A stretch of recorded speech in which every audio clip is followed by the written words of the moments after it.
اس پادری نے جو بتایا تھا دیکھ لے آکے، تو کہا میں نے دیکھا کہ حضور کے دو کے درمیان۔ یہ میری خوش قسمتی کہ میں حضور کا امت ہوں، ساری زندگی اس کا شکریہ ادا کرتا رہوں تو کہ شکر ادا۔ ہم حضور کے امتی، نبی انتظار کرتے رہے، نبی منتظر رہے۔ حضرت خلیل اللہ کی بارگاہ میں پکار رہے ہیں، ربنا وابعث فیہم رسولا، مالک رسول بھیج دے۔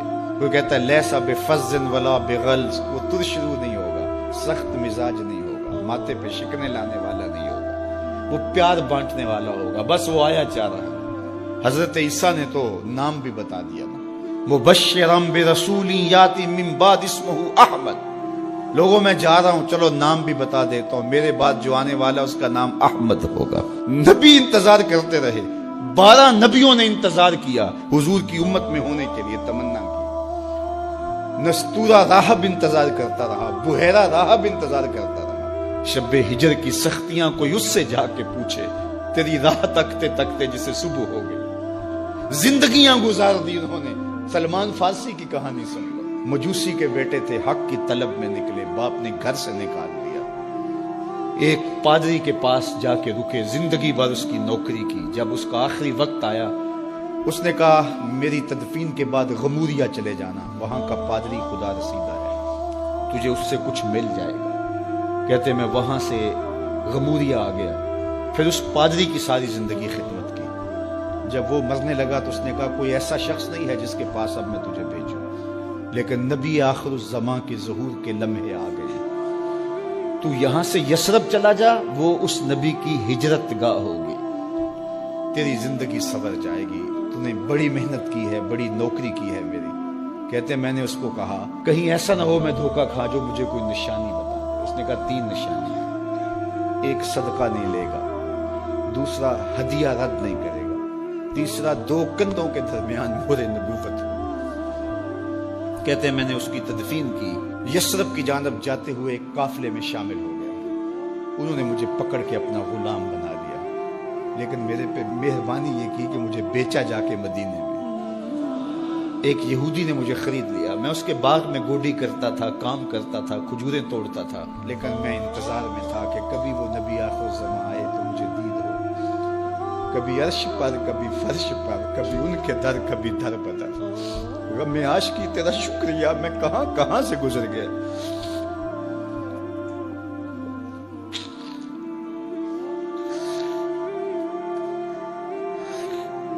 کہتے ہیں ایک دن میں اپنے باغ میں کھجوریں توڑ رہا تھا کہ ہواؤں میں مستی پیدا ہو گئی اور ہر سمت سے طلع البدر علینا کی صدائیں گونجنے لگی۔ میں سمجھ گیا کہ وہ لمحے آ گئے، میں نے چھلانگ لگا دی اور دوڑ پڑا۔ میرے آقا نے سمجھا شاید غلام بھاگ گیا، اس نے دوڑ کے مجھے پکڑ لیا۔ میں نے اس کو کہا کہ میں نوکر تیرا ہی ہوں، لیکن دل نوکر کسی اور کا ہے، میں بھاگوں گا نہیں، مجھے جانے دے۔ میں کچھ کھجوریں لے گیا تھا صدقے کی نیت سے، جا کے حضور کو پیش کی۔ آقا کریم نے فرمایا ہم نبی صدقہ نہیں لیتے۔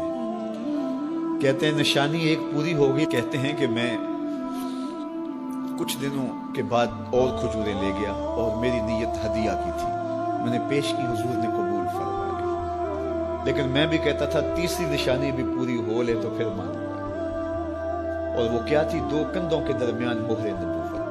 کہتے ہیں ایک دن حضور میرے باغ میں آئے اور آقا کریم نے اپنے مبارک کندھے پہ چادر رکھی ہوئی تھی اور چادر کی اوٹ میں مہر نبوت چھپی ہوئی تھی، اور میں پیچھے ہو کے دیکھتا تھا، اور میری آرزو یہ تھی کہ کوئی تیز جھونکا ہوا کا آئے اور چادر ہٹ جائے اور میں مہر نبوت کی زیارت کر لوں۔ حضور میرے ارادہ قلب سے آگاہ ہوئے، فَأَلْقَى إِلَيَّ رِدَاءَهُ، حضور نے چادر اتار کے میری جانب پھینکی اور پھر ایسے رخ کر کے فرمایا انظر الی ما امرت بہ، اس پادری نے جو بتایا تھا دیکھ لے آ کے، تو کہا میں نے دیکھا کہ حضور کے دو کے درمیان۔